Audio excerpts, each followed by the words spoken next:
औज़ुबिल्लाहिमिनश्शैतानिर्रजीम बिस्मिल्लाहिर्रहमानिर्रहीम अल्हम्दुलिल्लाहि रब्बिल आलमीन अस्सलातु वस्सलामु अला रसूलिही करीम व अहले बैतिही त्वय्यबीन ताहिरीन अल्लाहुम्मा सल्लि अला मुहम्मद व आले मुहम्मद व अज्जिल फरजहुम।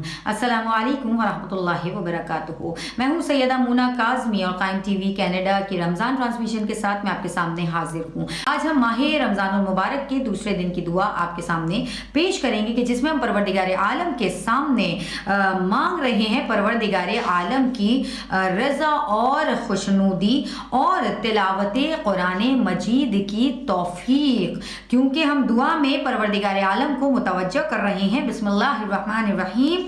अल्लाहुम्मा क़र्रिबनी फ़ीही इला मर्ज़ातिक के बारे लहा, मुझे इस माह में अपने खुशदूदी और रज़ा से करीब कर दे। व जन्निबनी फ़ीही मिन सख़तिक व निक़ामतिक, कि खुदावंदा इस माह में मुझे अपनी नाराज़गी और गज़ब से बचाए रख। वफ़िक़नी फ़ीही लिक़राअती आयातिक या इलाहिल आलमीन, मुझे इस माह में अपनी किताब कुरान मजीद की आयात की तिलावत करने की तौफ़ीक़ इनायत फरमा।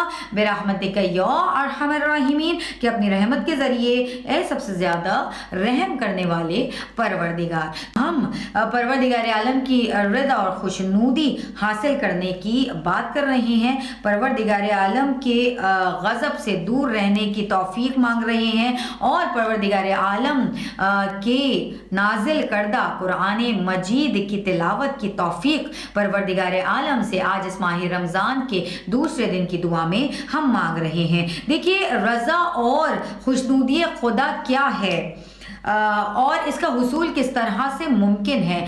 खुद मौला अली इब्न अबी तालिब अलैहिस्सलाम इरशाद फरमाते हैं कि अफसोस, अल्लाह को धोखा देकर इससे जन्नत हासिल नहीं की जा सकती और बग़ैर इसकी अताअत के इसकी रज़ामंदियाँ हासिल नहीं की जा सकती। यानी कि अगर जन्नत हासिल करना चाहते हैं तो अल्लाह की रज़ामंदियों को हम इबादत इलाही के ज़रिए से ही, नेक आमालियों के ज़रिए से ही हम हासिल कर सकते हैं। और मौला अली इब्न अबी तालिब अलैहिस्सलाम ही एक और मकाम पर इरशाद फरमाते हैं कि तीन चीज़ें बंदे को परवरदिगार आलम की खुशनुदी तक पहुंचाती हैं। नंबर 1 कसरत से इस्तग़फ़ार, नंबर 2 तवाज़ु और इनकिसारी, नंबर 3 सदका देना। ये तीन चीज़ें ऐसी हैं कि जो परवरदिगार आलम की खुशनुदी तक इंसान को पहुंचा देती है। इसी दुआ में मांग रहे हैं हम तौफीक परवरदिगार आलम से कुरान मजीद की तिलावत की, और इसके लिए हज़रत इमाम जाफ़र सादिक़ अलैहिस्सलाम इरशाद फरमाते हैं कि बस जब फितने तुम्हारे ऊपर तारीक रात की तरह छा जाएं तो तुम कुरान की तरफ रुजू करो। वो ऐसा शिफाअत करने वाला है जिसकी शिफाअत कबूल की जाएगी और जो कुछ खुदा की तरफ से आया है वो उसकी तस्दीक करने वाला है। जिसने कुरान मजीद को आगे रखा और उसे अपना रहनुमा बनाया तो कुरान मजीद उसे जन्नत की तरफ ले गया, और जिसने इसे पीछे डाल दिया और इसके अहकामात पर अमल नहीं किया तो उसका ठिकाना जहन्नुम है। और कुरान मजीद ऐसा रहनुमा है जो बेहतरीन नेकी के रास्ते की तरफ रहनुमाई करता है। सुभान अल्लाह। देखिए, कुरान मजीद की अगर हम तिलावत की तौफीक मांग रहे हैं तो फ़कत रमज़ान के लिए नहीं, फ़कत रमज़ानुल मुबारक में तिलावत की तौफीक ना मांगिए, बल्कि डेली बेसिस पर अपने आप को अपनी ज़िंदगी में रूटीन बना लीजिए कि हर नमाज के बाद इस पाक व पाकीज़ा और रूहानी किताब को खोलना है और फिर इसकी तिलावत करनी है, क्योंकि रसूल खुदा मोहम्मद मुस्तफ़ा सल्लल्लाहु अलैहि